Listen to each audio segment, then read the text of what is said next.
Selasa, tanggal 30 November tahun 2021, Yayasan Fajar Hidayah merupakan sarana tempat untuk anak didik perkumpulan anak yatim yang berlokasi di Perumahan Kota Wisata Desa Ciangsana, Kecamatan Gunung Putri, Kabupaten Bogor, Jawa Barat.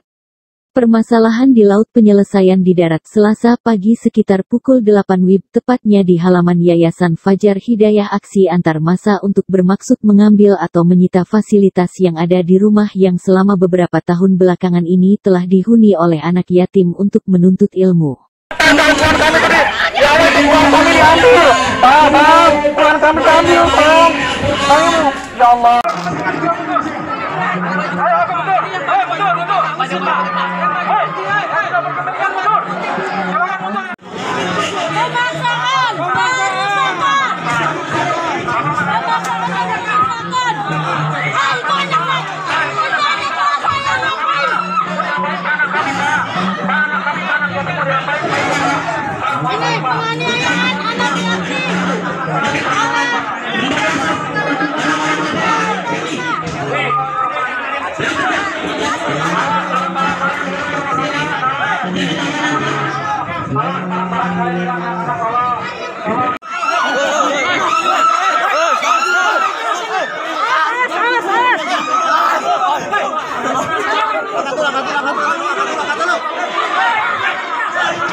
Dia mengambil langkah hukum juga nggak terhadap pengembang?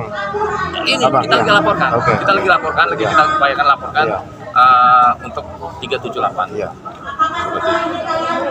Ini lagi berjalan terus, Pak. Itu yang kita sesalkan, kenapa ini tidak bisa ditunda? Akhirnya terjadi seperti ini.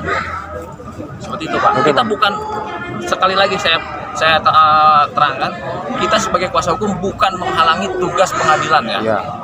Itu ya, bukan, tapi kita cuma mempertahankan dulu. Kita lagi berjuang, lagi upayakan. Seperti itu, Pak. Untuk mencari tempat buat anak-anak yatim. Sambil menunggu keputusan penetapan dari pengadilan. Iya. Gitu, Siap. Thank you, Bang ya. Ayo, Pak.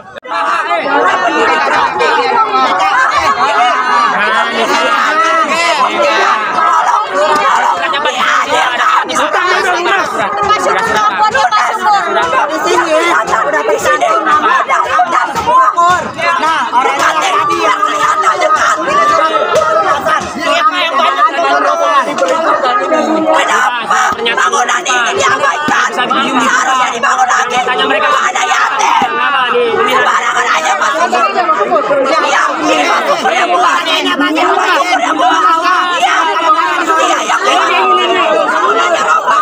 Ini yang kemarin ditolak di perlawanan ditolak semua. Pol PP tapi mengerahkan massa dari luar. Lihatnya seperti apa coba tanggapannya? Kita membawa kuli dari kita semua. Ya, kuli kita aja. Seharusnya tadi yang mendobrak pintu tadi harusnya Satpol PP dan kepolisian atau dari tim Kejari. Kok malah mengerahkan semuanya massa? Tim dari pengadilan. Itu aja. Semuanya tim dari pengadilan. Ada surat kuasanya atau surat kewenangan dari mereka yang putih-putih tadi? Ada. Ada semuanya. Oke, terima kasih Pak. Pilihan negeri Cibinong, Abdul Syukur, ya, udah gitu, udah gitu, dia melakukan perlawanan 2017, perlawanannya Kak.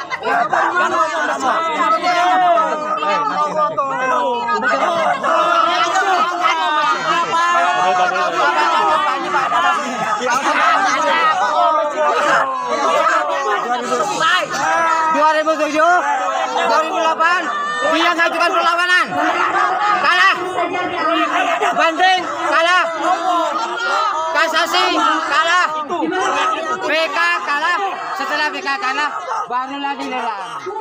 Ya, dah, itulah. Terima kasih. Tunggu putusan pengadilan. Seketika ingkrah, Ustadz sudah berjanji sukarela. Oh begitunya hukum, ya Ustadz ya? Ya.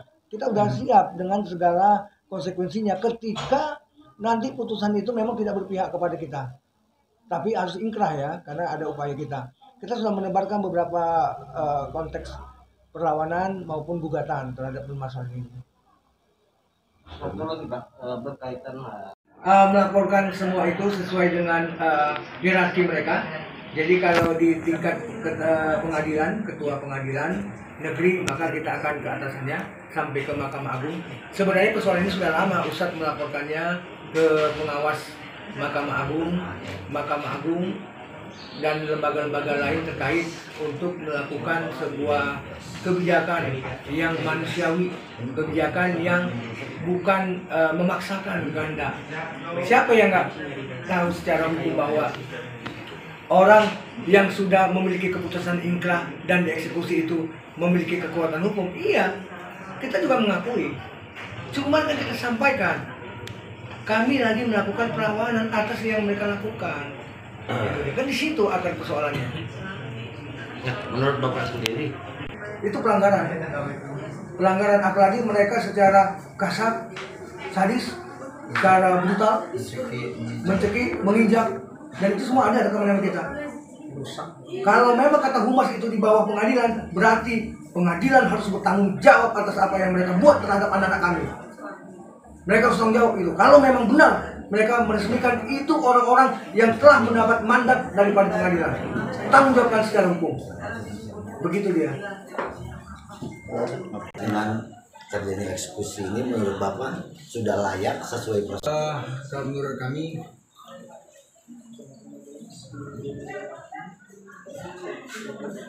ini sebuah kezaliman.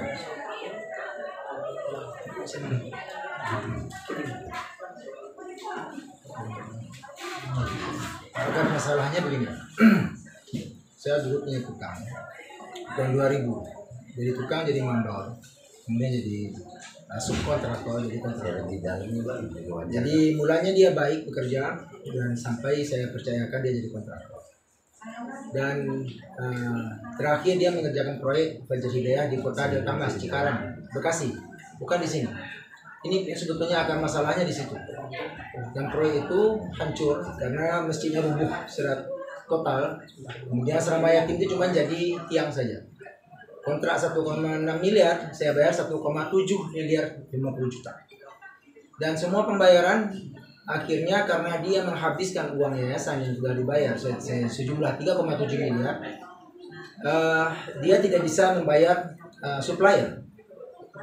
Sehingga supplier ini pernah ada yang sampai menuntut dia sampai di pengadilan dan masuk penjara. Justru setelah masuk penjara, istrinya datang nangis-nangis malam-malam bawa anak kecil, minta saya mengeluarkan dari penjara. Sehingga saya membiayai keluar dia dari penjara. Sampai sekarang masih ada polisi yang mengeluarkan dia. Jadi itu awal akar masalahnya. Jadi karena dia sudah habiskan uang itu dan dia pernah juga ikut pilkades di Babakan Madang, kalah. Jadi saya tidak tahu dari mana kemana uang itu dihabiskan. Yang pasti supplier tidak dibayar.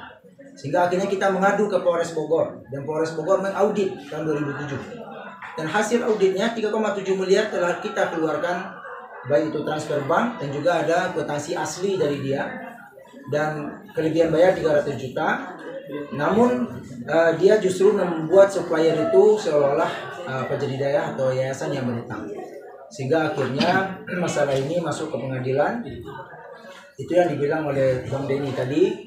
Mulanya sempat undangan pengadilan itu sampai ke kami yayasan. Jadi kami bawalah bukti audit 3,7 miliar lunas, malah lebih bayar. Kemudian kami beri pula bukti transfer bank, kemudian bukti kwitansi asli.